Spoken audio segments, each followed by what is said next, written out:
औरत की सबसे बड़ी दुश्मन जहानत होती है। ये उसको कभी खुश नहीं होने देती।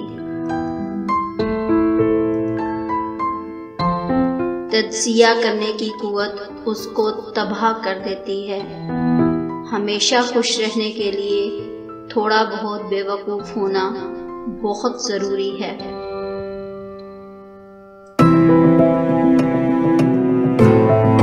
वो मोहब्बत को भी जांचने और परखने लगती है। ज़हीन औरत के सामने मर्द खुद को बड़ा छोटा समझने लगता है। उसकी मर्दानगी को ठेस लगती है।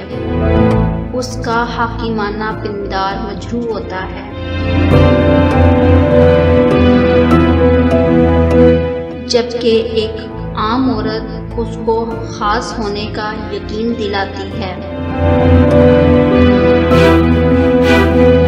रूठने और मनाने, फरमाइशें करने के अरसे में एक मर्द को अपने सुपरमैन होने का यकीन हो जाता है।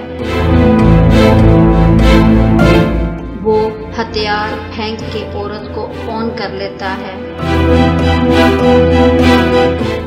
एक आम सी औरत चीर जाती है और सारी जिंदगी मर्द पे हुकूमत करती है।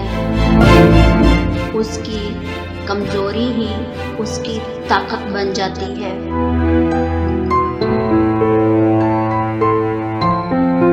ज़हीन औरत को ये गुर नहीं आता, वो हार जाती है।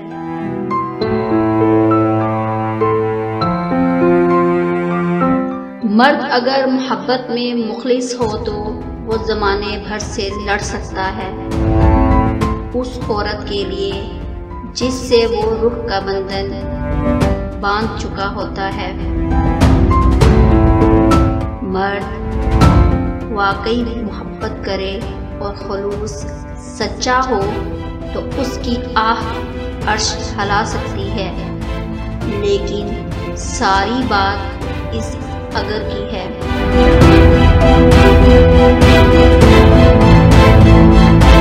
अगर आप बीवी पर ये सोचकर तवज्जो नहीं देंगे कि सर पर चढ़ती है, तो इस बात का शिकवा भी मत करें कि वो नाफरमान है। शौहर और बीवी एक दूसरे को अगर मोहब्बत की नज़र से देखें तो अल्लाह उन्हें मोहब्बत की नज़र से देखता है। अल्लाह उन्हें मोहब्बत की नज़र से देखता है।